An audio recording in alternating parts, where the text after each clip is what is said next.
বিশেষ করে আমাদের মতন গ্রামের বউদের প্রত্যেক দিনের আশি-বাসি কাজকর্মগুলো একই রকম হয়ে থাকে, তাই না? কোনো দিন একটুও কাজের এদিক ওদিক হয় না। হয় অবশ্য মাঝে সাঝে, যখন কোনো আলাদা কাজ এসে পড়ে বা বাড়িতে লোকজন আসে। প্রত্যেক দিনের ওই একই কাজকর্ম। সকালবেলা উঠে ঘর দাওয়া ঝাঁট দেওয়া, মোছা গোছানো, জামা কাপড় কাচা, থালা বাসন মাজা। তো প্রত্যেক দিন এই কাজকর্মগুলো করতে আমি অভ্যস্ত। দেখো তো আমাদের বাড়িতে কত মাছি আছে, তো ওদেরকে নিয়েই আমাদের সংসার। এখানে বাবা সকালবেলা কাজে যাওয়ার আগে বলে গিয়েছিল যে এই পালং শাকের দানাগুলো আর ধনিয়া পাতার দানাগুলো যেন আমি রোদে একটু জল গরম করে ভিজিয়ে রাখি, বাবা এসে ওগুলোকে বাগানে ছড়িয়ে দেবে। তো এই যে ধনিয়ার প্যাকেটটা এনেছে, এটাকে একটু ভেঙে দিলে ভালো হয় তাড়াতাড়ি করে। তো ওই যে শর্টকাটে করার চেষ্টা করেছিলাম, ভেবেছিলাম হয়তো ওই প্যাকেটটার মধ্যে একটুখানি ওই বেলেনটা দিয়ে ঘোরালেই হয়তো গুঁড়ো হয়ে যাবে। কাকে দিয়েছে রাজার পাট, তো ওইটাতে হলো না। আবার একটা বড় প্লাস্টিকে নিয়ে আমি ভালো করে যে গায়ে যতটা জোর আছে দিয়ে ঘষার চেষ্টা করলাম, কিন্তু তাতেও দেখছি হলো না। তারপরে ওই যে আমি আদা রসুন যেটাকে থিতো করি যেটা দিয়ে, সেই পাথরটা দিয়ে ভালো করে গুঁড়ো করার চেষ্টা করলাম। তখন দেখলাম যে অর্ধেকের বেশি গুঁড়ো হয়ে যাচ্ছে, ওটা দিয়ে করা যাবে না। তাই আবারও সেই বেলুনটা দিয়ে আবারও গুঁড়ো করার চেষ্টা করছিলাম। তারপর যথারীতি হাল ছেড়েই দিয়ে আমি বললাম, যা, তোদের আর গুঁড়ো হতে হবে না। ওইভাবেই রোদে জল গরম করতে দিয়েছি উঠানে, পুকুরের জল এনে ওইভাবেই দিয়ে দেব। এসেছিল আমাদের এখানে 10 টাকা ব্যাপারী। এ সুযোগ কি ছাড়া যায় বলো তো? 10 টাকা দিলেই কিছু একটা জিনিস মিলবে, সেটা ভালো হোক বা খারাপ।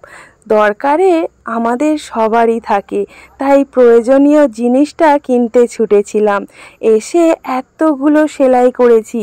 এখানে দেখতে কম লাগছে, কিন্তু 8-9টা কুর্তি, বিছানার চাদর, শাড়ি, আরও ছিল অনেক কিছু। এই কাজটা করেই আমার রোজকার দিন চলে যায়, হাত খরচা। আর আমার দেওর দিয়েছিল আমার ছেলেকে পানি ফল খেতে। বাগানে কি কি বসানো হয়েছে গো দাদু? বাবা কি সব চাষ করে রোপণ করলো? আমি জানি, আমি দেখি। বিন কড়াই, বেগুন, ফুলকপি পারে ওই সব দিয়েছে। আমি জানি ফুলকপি বসাইনি বোধহয়। ফুলকপি দিতে হবে, ওলকপি দিতে হবে, বাঁধাকপি দিতে হবে। মূলো দিয়েছে মনে হয়, ওগুলো দিয়েছে। বেগুন চারা বলতে হবে ফুলকপি দিয়ে, ওই সব অল্প অল্প করে দিতে হবে, খাওয়া ওলকপিটা বসাতে হবে। এখন বাজে 1:10, ছেলেটাকে ডাকছি তো চান করাবো। এখন মাছ ধরতে গেছে। তোর মাছ যদি তুই ঘেঁটেছিস হয়েছে, ওই ওই বোতলটা নে, আবার দিয়ে যাবি। জল নে ওতে, বড় মার কাছে দে। যদি ঘেঁটেছিস আর কোনো কিছুতে যদি নোংরা করেছিস,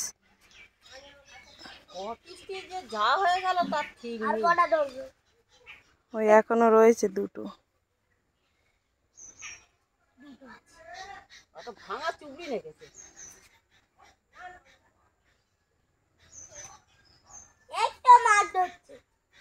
ওই একটা লাফাচ্ছে। কাল তো ছোটুর বাড়ি যাবি, তুই মাছ কে দেখবে?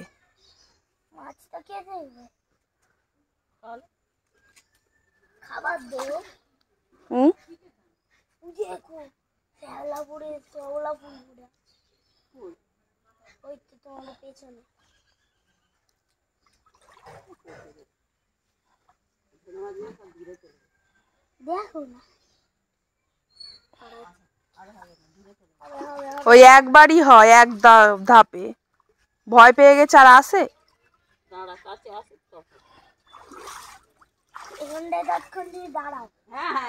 এই 1:10 বেজে গেছে, চল চান করাবো। চ চ চ চ চান করাবো, চল।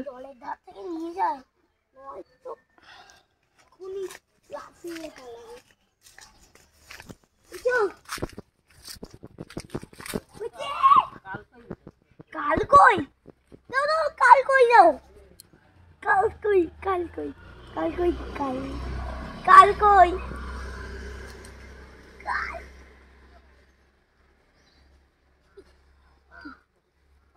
আর দেখো চ চ চ চান করাবো চ। আর কটাতে দেখো আর পাওয়া যায় কি? হ্যাঁ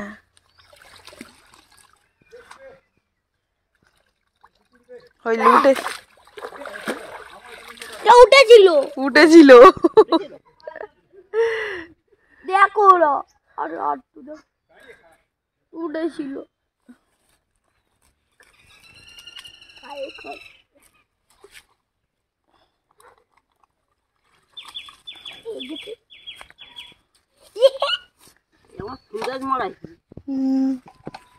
ফুল গাছ মেয়েরা অনেকগুলো উঠেছে।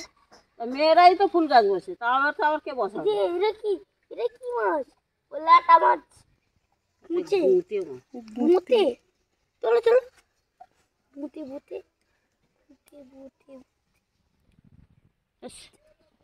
মুতে না বড় বাবু ডাকছে, বড় বাবু ডাকছে। এই তো মুতে মুতে মুতে দাও। ওগুলো মরে যাবে, বেকার ছেড়ে দিই।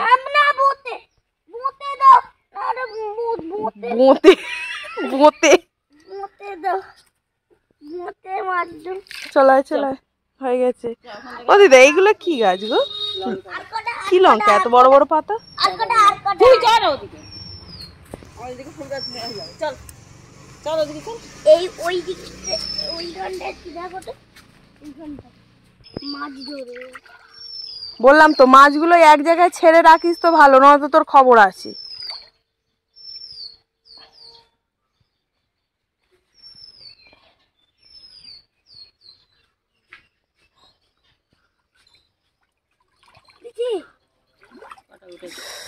এইবার এই চ আর নয়।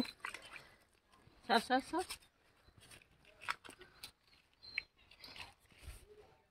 ওই এই মুতে মুতে চ এবার চ এবার চ এবার চ। ওই গামলায় ঢেলে দিবি চ, তোর ওই ডামে ঢেলে দিবি চ। ডামে তো আর জল নেই, আমি একটা অ্যাকোরিয়াম বানাবো। তুই আবার ডাম থেকে জল ফেলে দিয়েছিস? না আমি ফেলিনি, আর কটা আছে। আর ধরতে হবে না দিদা।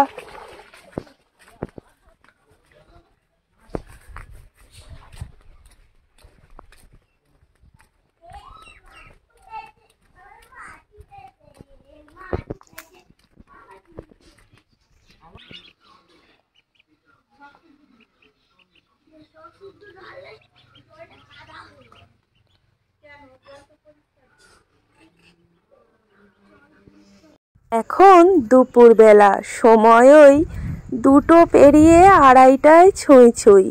এখন চলে এলাম ছাদে। আজকে তো প্রচুর জামা কাপড় কেচে দিয়েছিলাম। এগুলো প্রত্যেক দিনের আমাদের পরা জামা কাপড়। তো সামনেই আসছে বড়দিন, কতই না জামা কাপড় এইবারে কাচতে হবে তার কোনো ঠিক ঠিকানা নেই। আমার তো মনে হয় ঘরে যত কিছু যা আছে সব কেচে দিলেই ভালো হয়, কারণ মনে হয় যে এটা বাদ দিলাম ওটা বাদ দিলাম, ওটা নোংরা সেটা নোংরা করতে করতে প্রায় সবই কেচে দেওয়া হয়, যেগুলো আর কি রেগুলার ইউজ করি। তো এখন আমি স্নান টান করে চলে এসেছি ছাদে জামা কাপড় কেচে নিয়ে আবারও মেলতে। আজকে একটু মাথায় তেল মেখে স্নান করেছি, পুরো মাথাটা ডুবিয়ে। আমি তো পুকুরের জলে চান করতেই অভ্যস্ত, কলের জলে চান করলে না ওই তো মাথা ধরে, আমার একটু মাথা ধরার অসুবিধা আছে। তো পুরো চুলটা যেহেতু ভিজে গেছে, ভাবলাম এতগুলো জামা কাপড় যখন তুলবো আর মেলবো একটু রোদে চুলটা শুকিয়ে যাবে। নিচে তো আমাদের উঠানে একটুও রোদ পায় না। যে জামা কাপড়গুলো শুকিয়ে গেছে সেগুলো আমি দেখে দেখে তুলে নিচ্ছি। সকালে কেচে দিয়েছিলাম, আর আমাদের এই 2তলার ছাদের ওপরে বেশ ভালো রোদ পায়, অনেক কিছুই শুকিয়ে গেছে। দেখছিলাম তুলতে তুলতে সবগুলো শুকিয়েছে কিনা। তো আমার তো এই কাজ, আর কি বলবো, সব বাড়ির বউদের এই একই কাজ হয় বলো। সেগুলো আমাদের গ্রামের দিকে, অবশ্য বাইরে তো শহরের দিকে যারা থাকে তাদের তো বাড়িতে কাজের লোক আছে। আমাদের তো আর কাজের লোক নেই, নিজেদের কাজ নিজেকেই করতে হবে। আমার সেটাই ভালো লাগে। তো জামা কাপড়গুলো তুলে নিয়ে আমি রাখছি আর ভাবছি যে কত না বেলা হয়ে গেল। প্রত্যেক দিনটা আমার এই রকমই হয়। আমি স্নান করতে যাওয়ার আগে আমার ছেলেকে স্নান করিয়ে ওর ভাতটা মেখে দিয়ে আমি চলে যাই ওকে খেতে বসিয়ে। ও কিন্তু লক্ষ্মী ছেলের মতো ভাতগুলো খেয়ে নেয়। আমার অতটা খাওয়া দাওয়া নিয়ে ওর পিছনে দৌড়াদৌড়ি করতে হয় না। ওই যেটা খেতে পছন্দ করে না সেটা একটু বলতে হয়, নয়তো খেয়ে নেয়। এটা একটু খারাপ ভাবলে না যে স্নান করিনি আমি, তাও আবার ছেলের জন্য ভাতটা মেখে দিয়ে তারপরে স্নান করতে গেছি? তো আমার ওই রকমই হয়। আমি স্নান করে করে আস্তে আস্তে তো আমার 2-2:30টার উপরে হয়ে যায়। ততক্ষণ কি আমার ছেলেকে না খাইয়ে রাখবো বলো তো? আমি স্নান করতে গেলে আমার সাথে যায় রান্না করার পরে 1 গামলা থালা বাসন, তারপরে যায় জামা কাপড়, সেগুলো কাচা ধোয়া করতে করতে অনেকটাই সময় চলে যাবে। তাই প্রত্যেক দিন আমার ওই অনিয়মটাই করতে হয়। কিছু করার নেই, আমি এভাবেই অভ্যস্ত হয়ে গেছি। আমার জীবনটা পুরো অন্যরকম। যত বেলা বাড়ে তত কাজও আমার বাড়ে। সমস্ত শুকনো জামা কাপড়গুলো আমি তুলে নিয়ে ওখানে রেখেছি। আর ওই যে আমার সোয়েটারটা, ওইটা একটু গলার দিকে ভিজেছিল, তাই আবার রোদের দিকে মেলে দিলাম। একটু পরেই ওটাও শুকিয়ে যাবে। আর এই যে জামা কাপড়গুলো মেলে দিচ্ছি, এগুলো দুপুরবেলা স্নান টান করে কেচে এনেছি। এগুলো হয়তো আজকেই শুকিয়ে যাবে, নয়তো আর কি। এই 2:30টার সময় জামা কাপড় কাচলে বিকাল 4টে না হতে হতেই তো অন্ধকার নেমে যায়। আবার এই জামা কাপড়গুলো তুলে আমাকে ভিতরে মেলতে হবে। তো কিছু করার নেই। আজকে আবার আমি সাথে করে চিরুনিও এনেছি মাথা ছানার জন্য। আমি তো একদমই চুল খোলা রাখতে পারি না, তাই ঘরে যখন খাওয়া দাওয়া হয়ে যায় শটাং লম্বা হয়ে শুয়ে পড়ি, ওই চুলটা বালিশের এক ধারে রেখে দিয়ে। কারণ আমি চুল খুলে একদমই থাকতে পারি না বললাম, প্রচণ্ড আমার অস্বস্তি লাগে। কিন্তু ওই যে চুলের প্রচণ্ড মায়া আমার। মাঝে মাঝে আমি নিজে নিজেই কেটে দিই, কিন্তু ওই পার্লারে গিয়ে চুলের প্রতি যত্ন ওটা করার জন্য আমার কোনো টাকা নেই, বুঝলে? তো এই যে দেখো চিরুনিটা হাতে নিয়ে নিয়েছি। আর চুল আঁচড়াতে না আমার একটা সবথেকে বিরক্তিকর কাজ। আমার চুলে প্রচণ্ড পরিমাণে জোট পড়ে, যেন মনে হয় 1 বোতল তেল ঢেলে দিলে তারপর আমার চুলের জোটটা মিটবে। মেলা হয়ে গেছে, সকালে যা কেটেছিলাম সমস্ত কিছু শুকিয়ে গেছে। এবার এইগুলো মেলেছি, অর্ধেকটা শুকনো হবে আর শুকাবে না, ওই ভিতরে মেলে দেবো। আবার কাল সকালে এসে রোদে দিয়ে দেবো। আজকে একটু মাথায় তেল মাখলাম, তেল মেখে স্নান করেছি পুকুরে ডুবে। পুকুরে যেহেতু স্নান করি, কালকে দেখি শ্যাম্পু করবো। কাল পরশু দিনকে ছেলের স্কুলে ভর্তি আছে 9:30 থেকে।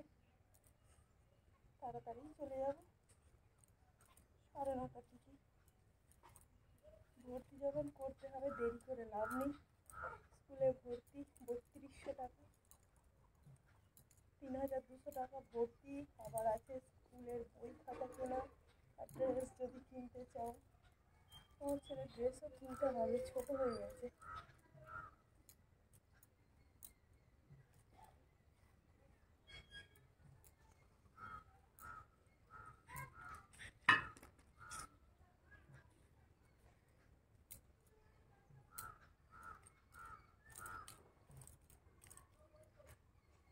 আমার ওই মাথা ছানা আস্তে আস্তে হয় না, তাড়াহুড়ো করে মাথা ছানি আর কষ্ট করে চুল ওঠে।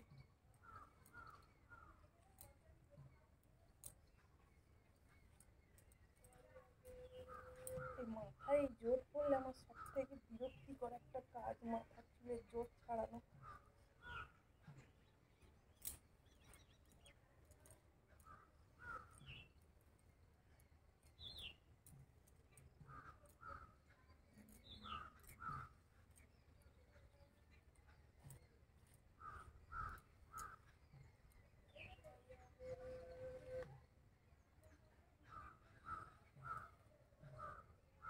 কত চুল উঠেছে দেখো।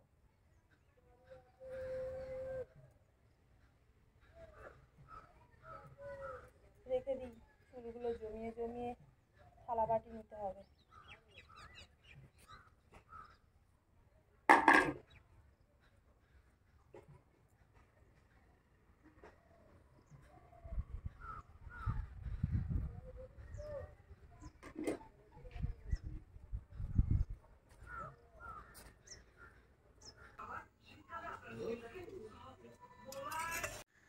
আজকে আমাদের রান্না হয়েছে কাটাপোনা মাছের ঝাল।